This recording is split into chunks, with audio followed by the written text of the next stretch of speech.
பொதுவா கோவிலுக்கு மாலை போடுறாங்க. மாலை போட்டா ஒரு பச்சை நிறத்துல ஆடை கொடுத்துவாங்க, மஞ்சள் நிறத்துல ஆடை கொடுத்துவாங்க, காவி நிறத்துல ஆடை கொடுத்துவாங்க. ஏன் மேல்மருவத்தூருக்கு சிகப்பு நிறத்துல கூட ஆடை கொடுத்துறது உண்டு.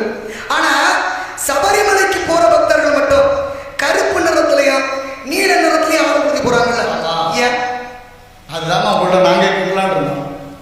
ஏன்னா கருப்புன்றது பொதுவா ஒரு எதிர்மறையை குறிக்கும் நிறம் அப்படின்னு நம்ம நம்புறோம். ஊர்ல ஒரு நல்ல விசேஷத்துக்கு கருப்பு ஆடை கொடுத்தா இன்னைக்கு வேணாப்பா அப்படின்னு.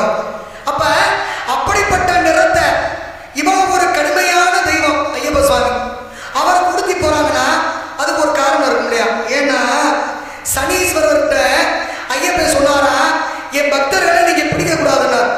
அப்ப சனீஸ்வரர் சொன்னாரு, நான் சூரிய பிள்ளை, ஆனா என்னைய படைச்சு எனக்கு இந்த வேலையை கொடுத்தவரு சிவபெருமான். அந்த சிவபெருமான நான் பிடிக்கிற நேரம் ஒண்ணு வந்துச்சு. நான் போய் அவர்கிட்ட சொன்னேன், அனுமதி கேட்டேன். அவர் என்ன சொன்னாரு, என்னை உன்னால பிடிக்க முடியாதுன்னார். அப்படியா, பாப்போம் அப்படின்ட்டு.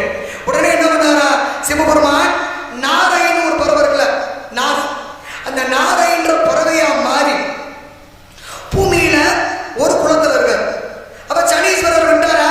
விடல. இவர் என்ன பண்றாரு, கெளுருன்னு ஒரு மீன் இருக்குல்ல, கெளுத்து மீன், அந்த கெளுத்து மீனா மாறி அதே குளத்துக்கு சனீஸ்வரர் போறார். சிவனுக்கு பசிக்குமா? ஆனா விதிவசம் பசிக்குது. என்ன பண்ணாரு சிவன், அந்த கெளுரு மீன் இருந்துச்சுல, சனீஸ்வரர் அவரை எடுத்து சாப்பிடலான்னு வாய்க்குள்ள தூக்கி போடார்.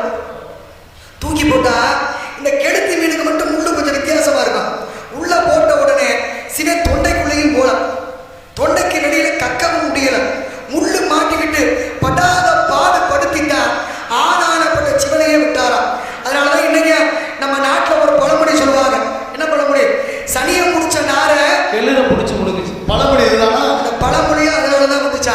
அப்ப அப்படிப்பட்ட சிவனையே கஷ்டப்படுத்தணுவேனா அப்படின்னும் போது உங்க பக்தர்களை எப்படி விடுங்க அப்படின்னா, அப்பதான் ஐயப்பன் சொன்னாரா, என் பக்தர்கள் கடுமையான விரதம் இருந்து இன்னைக்கு பாருங்க ஐயப்பனுக்கு மாலை போடுறதுக்கு மட்டும் ஒரு தேங்காய், ஒரு சீயக்காய், ஒரு செருப்பு, அதுவும் வீட்டுல எல்லாம் ஒண்ணுக்கு 2 பொம்பளை பிள்ளை இருந்துருச்சு, அந்த சாமி பாடு திண்டாட்டம். 1 மாசத்துல 30 நாள் அந்த சாமி வீட்டுல தங்க முடியாது.